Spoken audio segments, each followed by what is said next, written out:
जालना में मराठा आंदोलन के नेता मनोज जरांगे पाटिल ने दिल्ली में चल रहे छात्र आंदोलन और सोनम वांगचुक के आंदोलन को अपना खुला समर्थन दिया।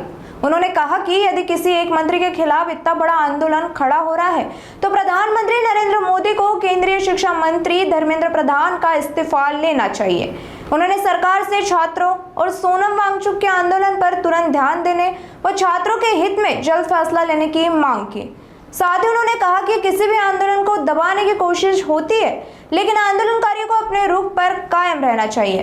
आइए एक नजर डालते हैं उनके विस्तृत बयान पर। एक तर हे बघा, आंदोलन जर लोकशाही मार्गाने चाललंय तर सरकारला काहीच हरकत नाहीये। एक माणूस जवळ धरण्यापेक्षा मी 4-5 दिवसापूर्वी सुद्धा मीडियामध्ये हे सांगितलं की राजीनामा घ्यायचाच ना, का सांभाळायचं एवढं? काय मोदी साहेबाला काय विशेष आहे एवढं? अमित शाह साहेबाला काय विशेष एवढं की ते एक कोण आहे त्या प्रधानाला त्याला काढायचं काय? कशामुळे आवडीत तुम्ही विनाकारण? जर करोडो लेकरांचं राज्यातल्या वाटलं झालंय तर ते सुद्धा मतदार आहे तुमचा, त्या लेकरांचं वाटलं होतंय तर तुम्ही ते होऊ नाही द्यायला पाहिजे, हे माझं ठाम मत आहे त्याबद्दल।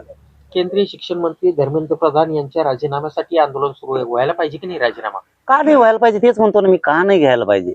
काय सांभाळायचं? जर पोरांचं वाटलं झालं देशातल्या तर मोदी साहेबांनी 100% त्याला त्या पदावरून हटवलं पाहिजे, 100% हटवलं पाहिजे।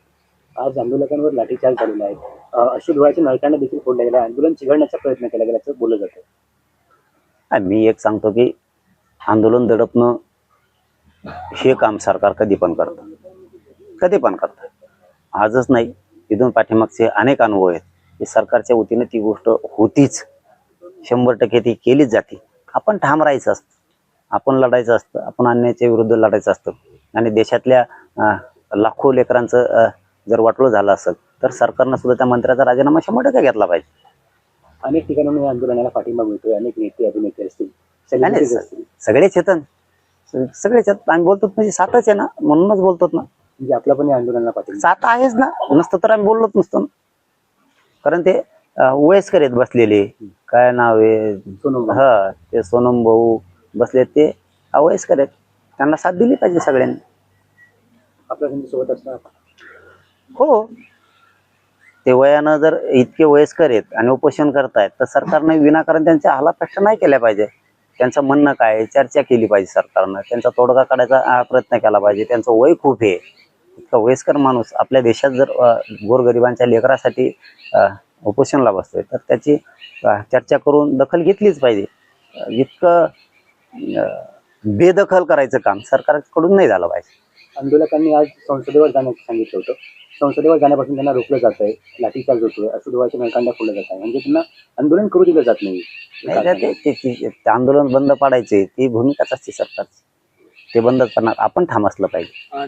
दिल्लीमध्ये आज हजारो विद्यार्थी होते त्या आंदोलनात, तुफान लाठी हल्ला विद्यार्थ्यांवर दिल्ली पोलिसांनी आज लाठी हल्ला केला। नाही, ते चुकीचं आहे, सरकारनं ते चुकीचं केलं। कुठल्याही शांततेचे आंदोलन मोडून काढायला, हे बघा तुम्ही विचार नाही मोडू शकत, तुम्ही गोरगरिबांच्या लेकराचं हल्ले करून भविष्य नाही उद्ध्वस्त करू शकत।